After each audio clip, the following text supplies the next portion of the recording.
This is the Lockpicker 1969, and welcome to my channel, and welcome to this next episode of Interview with a Lockpicker. Today's guest is Peaceweapon. Say hello, Peaceweapon. Hi everybody, this is Peaceweapon. So, where are you from? I'm from Portugal. Okay, whereabouts in Portugal? I'm here near Lisbon, near the capital. Okay. So, how and when did you get into locksport, and what was your journey like? It started near the early part of the pandemics, when everything was closed out and everything was restricted, and I had to send my kids away to further parts of the country so that they weren't near the places where me and my wife worked that were probably going to get COVID faster than the furthest parts. And we stayed alone, me and my wife, for about 3 months. And in that time, we didn't have much to do, so I watched more YouTube. And one of the things that started to appear in my feed were videos from a lockpicking lawyer. And at first, I was looking at them and thinking, "What the hell are these things showing in my feed? I don't even think that is this illegal even."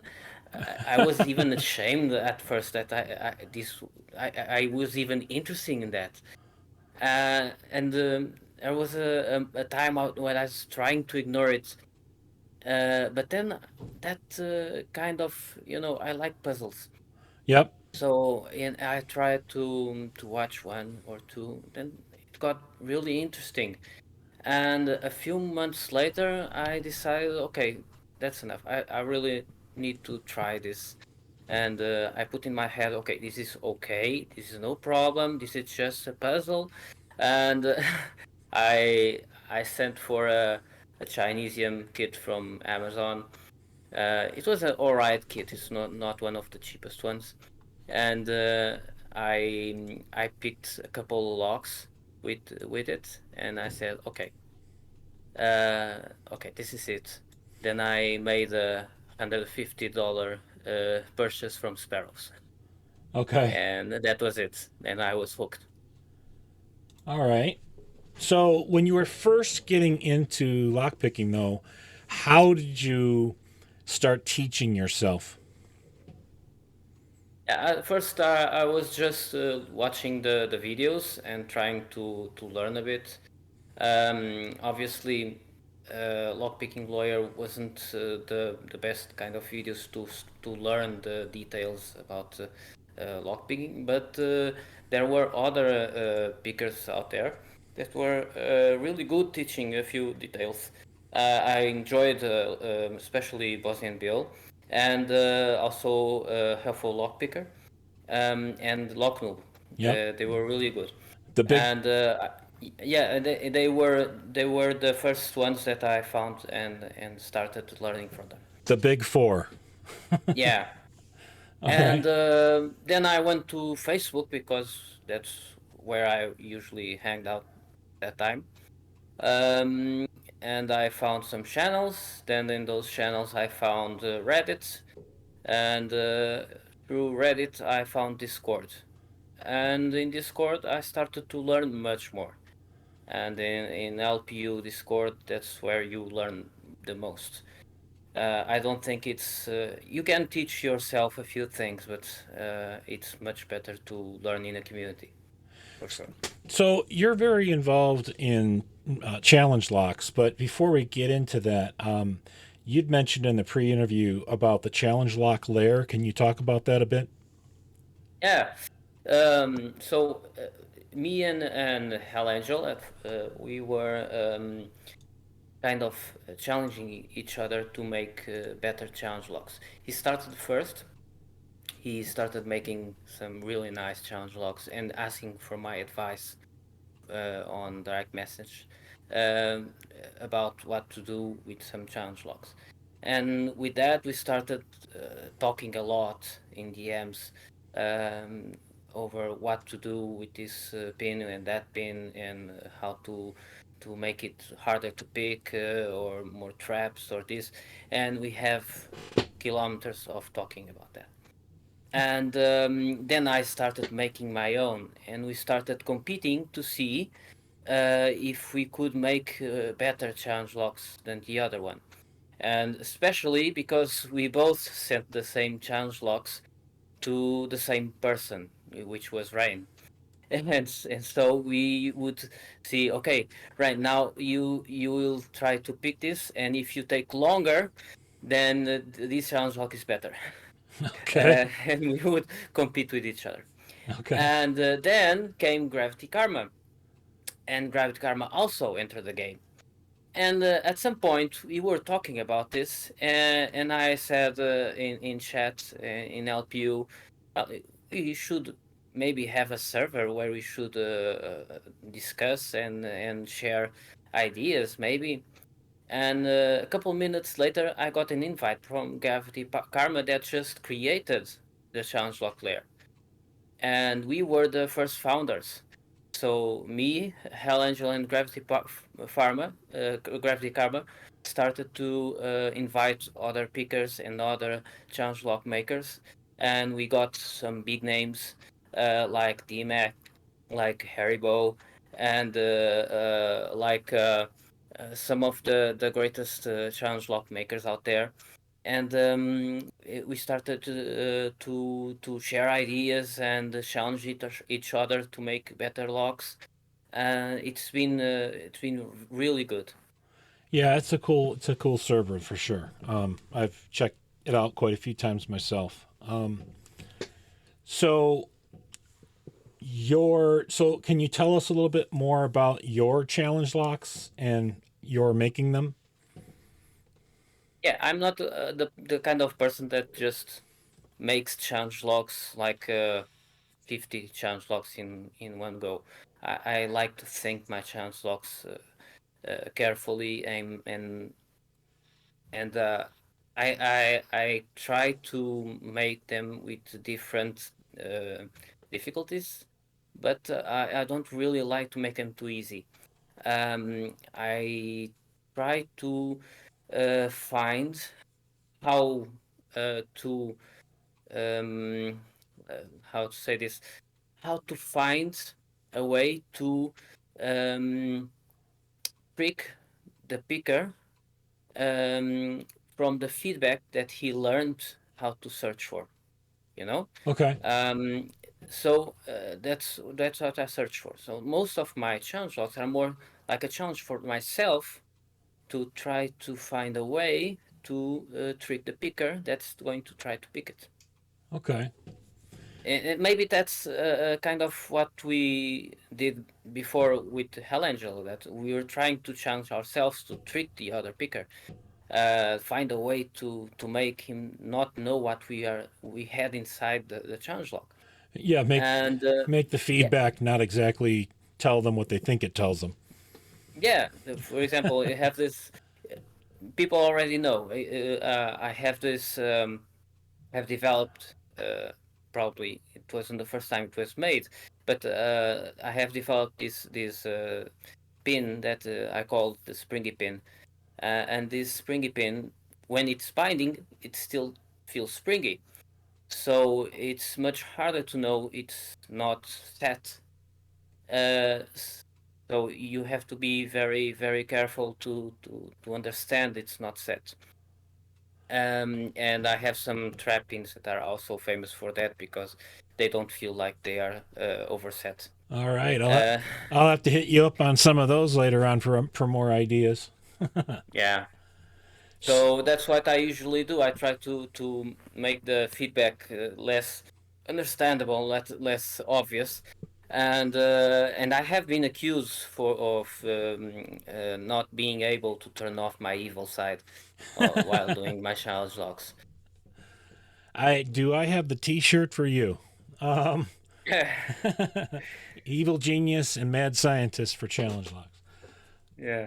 So, with your getting into Discord and Reddit, I'm assuming you got into the whole LPU belt ranking. Have you been pursuing that? And if so, where are you at? At this moment, I'm a black belt. I'm third dan. I haven't gone further because I stopped picking the hardest locks.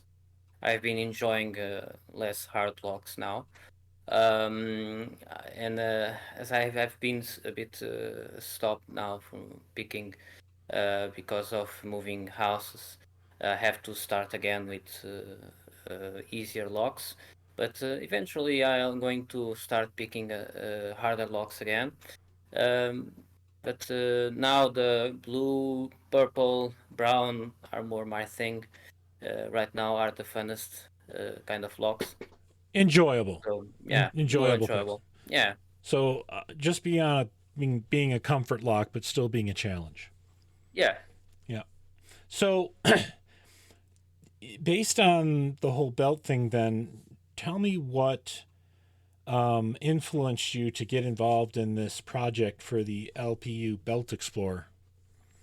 Oh, that's a project that I have been thinking of almost since I entered the LPU. Because when I entered LPU, I was looking at the belt list, and I was thinking, oh, I don't know any of these locks. I look at this, I don't know what the hell that lock is or that lock is. What I'm going to choose for my next belt. I don't know any of these locks.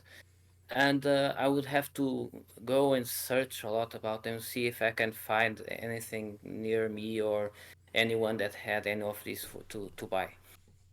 So it would be really hard to know anything about those locks.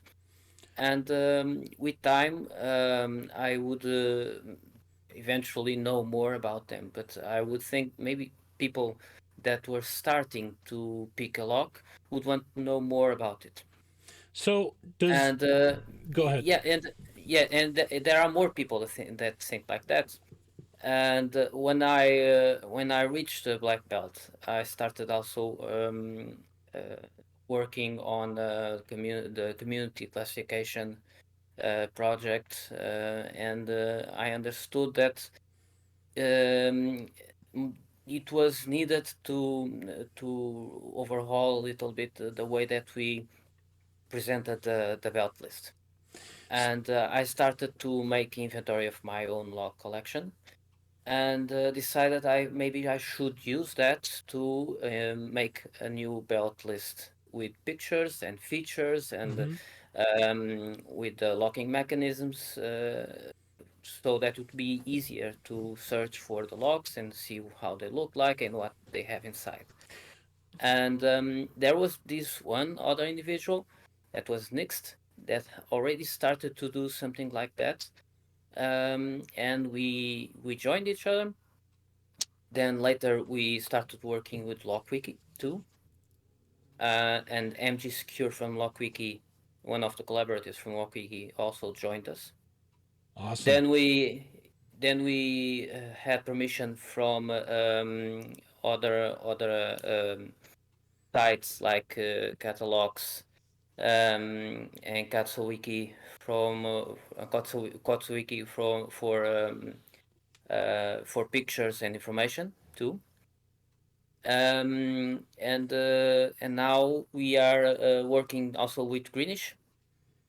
And we have presented this to CJ for so that it can become a new LPU resource. And now you can find it in lpubelts.com, and you can search for the logs. You can see some of them already have images, features, locking mechanisms, and some notes attached, and some links to documents or to other sites Cool. where you can get more information about them. So, I know in my own, pursuing belts, one of the challenges I always felt in looking at these long lists of locks and then trying to find them, that was one of the biggest challenges is locating where you can get some of these locks. And I know there's so many different places you can actually go to find them. Does this tool help people who are exploring different options as to where they should go and seek these locks out to obtain them? At this moment, we don't have that feature yet because it's a harder one Yeah. to implement. But we had this column there to fill, but we removed it for the time being. But Okay. we are going to probably implement it because we need to understand how to implement it. We Okay. know, but right now the community is has these logs very um, they are very available inside the community. So Yeah. many logs that usually only exist, for example, in the United States, sometimes you can find them in Europe also right Okay. now. So we can put there probably something like originally found in, and then we can put United States, Europe, Asia, something like that. But we can say like only found in or you only bought in because that's not true anymore. The community can buy from themselves. Yeah. For example, there are people in Europe that can sell locks from Japan and in America also. So it's much easier now to get locks from places where before they weren't available. Now, Okay. probably we'll implement at least the origin. But for now, the most important thing is to have the features, the locking mechanisms. People can filter them. For example, if you like to pick especially dimple locks, you can just filter the dimple locks and search for them. If you want to see all the brown belts with slider mechanisms, you can search for them. For example, you can do it like that. Okay. So tell me a little. What do you do for a living? I'm a doctor, Okay. What? family doctor. Okay. Wow. So I would imagine that had a major impact on your life during the pandemic. Then. Yeah, yeah. That's why we had to send our kids away because Yeah. I was working in a health center. My wife was working in the biggest hospital in the country, and so and right on time because she caught COVID 1 week after we sent them away. So that Yeah. was right on time. Yeah. Okay. So going back for a second, you were talking about dimple locks. Can you tell us about your experience? Because you mentioned something about dimple picks that I wanted to go over during this interview. Yeah. I use the Huck set. Huck. Okay. Um, Yep. yeah, they are cool. The cool set. Yeah, I mostly use them. They are getting a little bit bent now. Maybe my fault. Uh, I'm not really a really good stable picker. I enjoy more of the pin tumbler type locks, but they are really good. They are really resistant uh, for what they are. They are Chinese kind of pick, but they are really good and they already come mostly ready to use. Um, I also bought recently, a few quite a while ago, but I haven't yet managed to prepare them. Those Gozo picks that have the gray handle. The grenade Um, handles. yeah, yeah, those. Yeah. Yeah, they aren't that bad. I have since the last talk we had, I have prepared one of them. I haven't polished it completely, but it still feels quite right. I have probably um, polished too fine the shaft, so it's really thin, but it's still really resistant. It doesn't bend too much. Okay. So the steel is really good. It might be better than the Hug steel. The only downside is that it doesn't have that long, uh, long handle that the Hugs have that are really Yeah. comfortable. Yeah. Well, if you're refinishing those things and polishing them up, you're a much more patient man than I. Oh, I just use the Dremel and it's much easier. Yeah. All right. So, last question before we wrap up. What was the most difficult lock you've ever picked successfully? Yeah, well, um, that one. Uh, for me, uh, the most difficult lock was probably the M Heart. The My M Heart had two mastered stacks, Okay. and uh, unlike most other locks, the M Heart will become much harder when there's a mastered stack. Okay. Yeah, because it will mess up with the feedback. We are searching for a certain type of feedback, and it might be binding, and it will give a feedback as if it isn't binding. So it is much harder, and it's really difficult. And that's why after I had picked it and a few others had picked similar ones, we had to upgrade it to black belt. Okay. And yeah, it was really hard to pick it.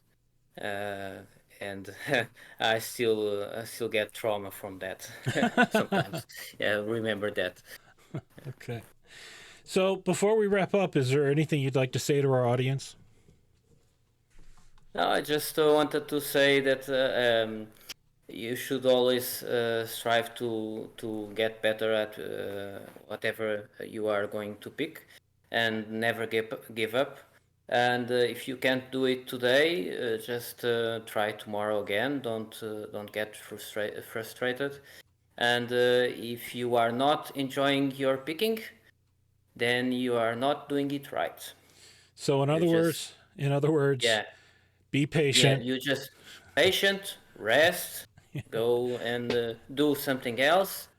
And when you are feeling better, then you go back Yeah. and you pick, but you just pick to enjoy yourself. Patience, persistence, and most Yeah, of all, be kind to yourself. yeah, yeah. and All and right. don't injure yourself. Yeah, no kidding. Yeah, there are some people that injure themselves speaking, and you have to notice the signs of your body. If you feel that you're getting injured, you Fatigue. stop. Yep. Yeah, you stop. This has been a great interview. Thank you so much for this. I really enjoyed learning about what you're doing, and I think what you're working on with the LPU Belt Explorer is going to be very helpful to a lot of people. So thank you for this. It's been, and I've enjoyed getting to know you very much as well. So with that being said, if you are currently a subscriber, thank you. If you are not yet a subscriber, please hit that subscribe button, turn on notifications and all, so that you can be made aware of new interviews like this, new content, new giveaways, and the drawings for those giveaways. And hit like on this video. It really does help us YouTubers out significantly. And thank you for listening in.